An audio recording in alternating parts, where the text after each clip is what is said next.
The child that becomes really listless, they're not themselves, they don't want to eat, they might have a slightly irritable cry, a high-pitched cry, and they may even get a mottling of the skin, so you don't wait for that rash. Suddenly just went really cold, and she just wasn't herself, and luckily they lived 2 minutes away from the hospital, went there, and it was sepsis like within a few minutes. Hello and welcome. This is a very special and hugely important new series on Channel Mum.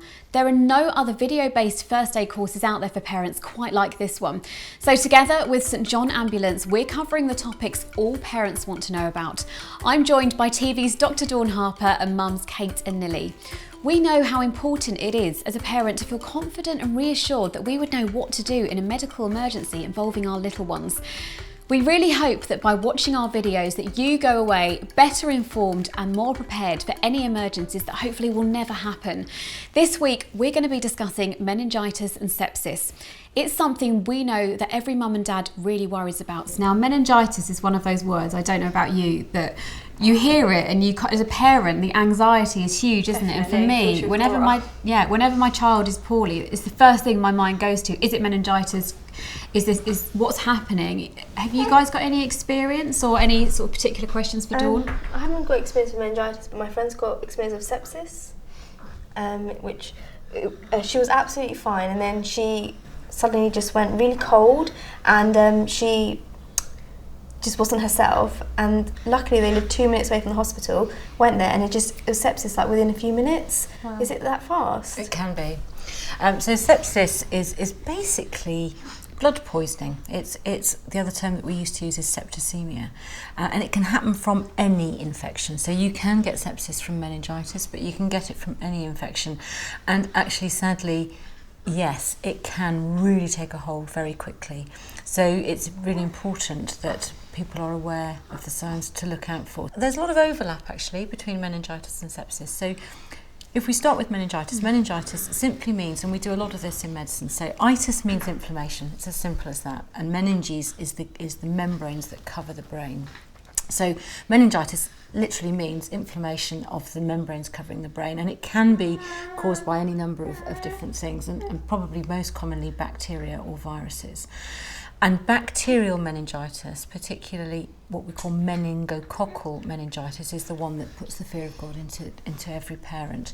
And that's the one where you hear about that dreadful rash, the deep purple rash, that when you do what you've probably heard, the glass test, you roll a glass over. Actually have a glass here. So with a lot of rashes, if you roll a glass over the skin, it will blanch the rash, and the rash will temporarily disappear until you take the pressure off and you can see through a clear glass.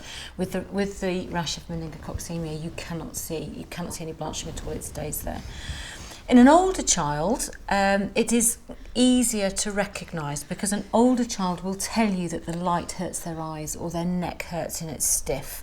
So those are the sorts of things that would really raise alarm bells for you. But in a younger child, it's certainly, let's just say, heaven forbid we don't want that to happen, but if a child of Asia's age was to develop meningitis, obviously they can't tell you that. So it's recognising what are the signs that means that this child has not just got a cold, not just got a bit of a bug, but has got something really serious.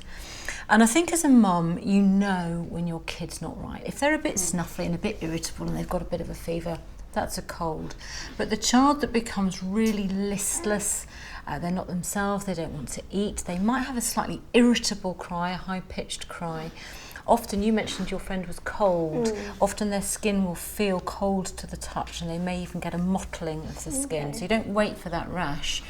Those are the sorts of things that that's a medical emergency. And as a doctor, I would rather see 100 children unnecessarily than miss the one child. So if in doubt, if you think that that's your kid, then you need to call for help very quickly.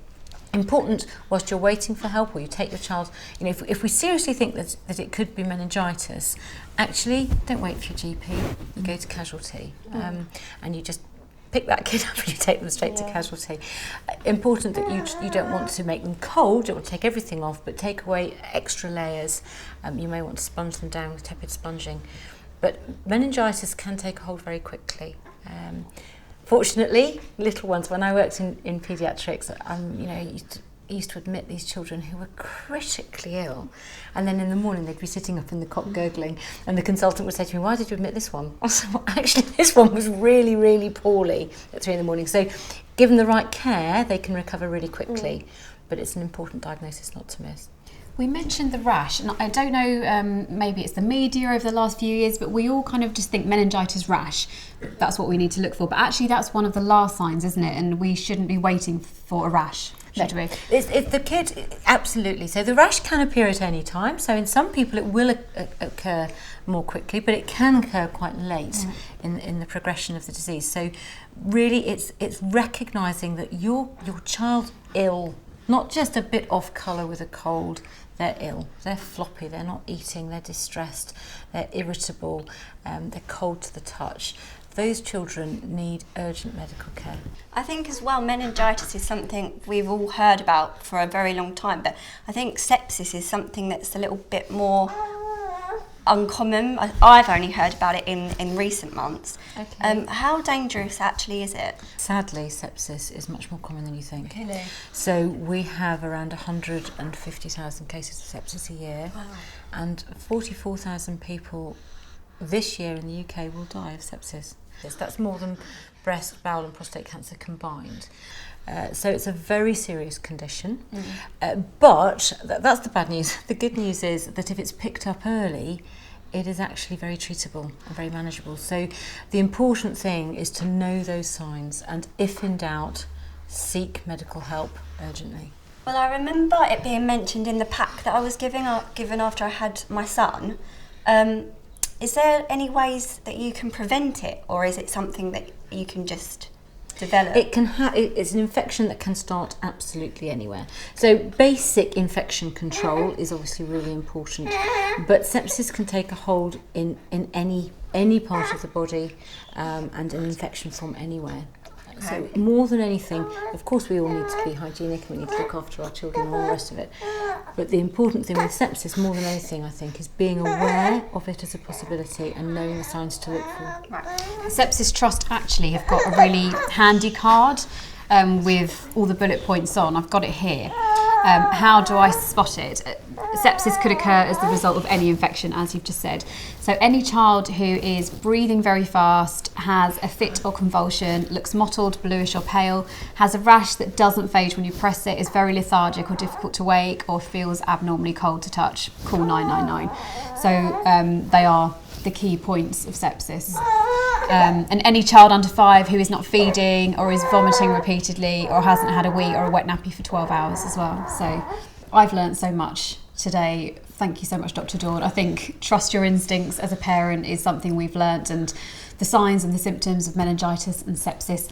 We really hope this has been helpful. Who else looks after your little ones though that should watch this now? A grandparent, a partner? What about friends with little ones? Please share this video now to save a life.